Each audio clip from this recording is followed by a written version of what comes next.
নতুন কুলাঙ্গারের আবির্ভাব হয়েছে।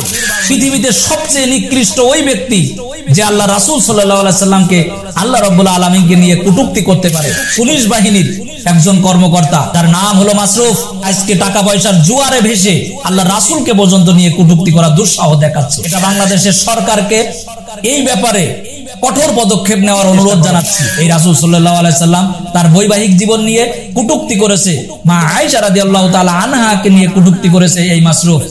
বাংলাদেশে নতুন কুলাঙ্গারের আবির্ভাব হয়েছে, যাকে যে ভাষায় বলেন না কেন পৃথিবীতে সবচেয়ে নিকৃষ্ট ওই ব্যক্তি যে আল্লাহ রাসূল সাল্লাল্লাহু আলাইহি সাল্লামকে আল্লাহ রাব্বুল আলামিনকে নিয়ে কটূক্তি করতে পারে।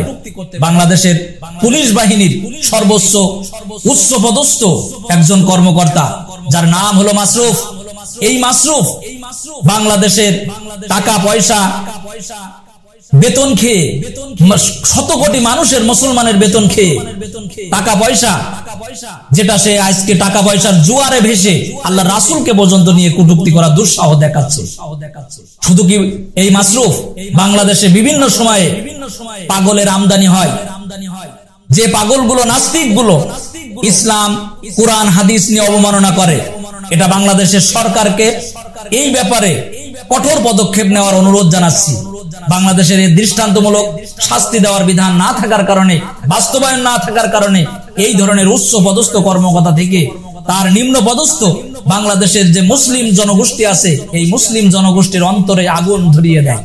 এই মাসরুফ বাংলাদেশে কিভাবে পুলিশ বাহিনীর সর্বোচ্চ পদে চাকরি করে, এটা আমাদের বোধগম্য নয়। এই কথা বলার পরেও মুসলমানের দেশে মুসলমানের রাসূল, মুসলমানের ইসলাম কুরআন হাদিস নিয়ে অবমাননা করা দুঃসাহস কোথায় পায়? বাংলাদেশ সরকার যেন অবশ্যই তাড়াতাড়ি এই ব্যাপারে পদক্ষেপ নেয়।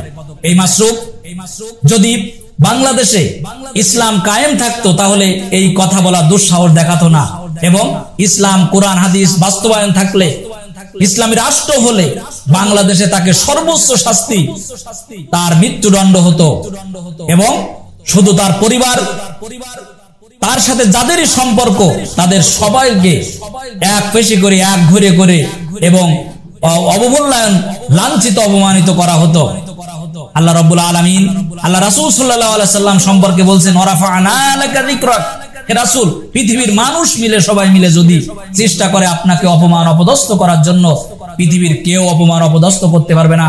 কিয়ামত পর্যন্ত আমি আপনাকে, আপনার সম্মান, মর্যাদা, নাম, নিশানা, এগুলো আমি টিকিয়ে রাখবো, সুউচ্চ করে রাখবো। এই জন্য আল্লাহ রাসূল 1400 বছর আগে জন্ম নিয়েছেন। 1446 হিজরি নববর্ষ আজ চলছে।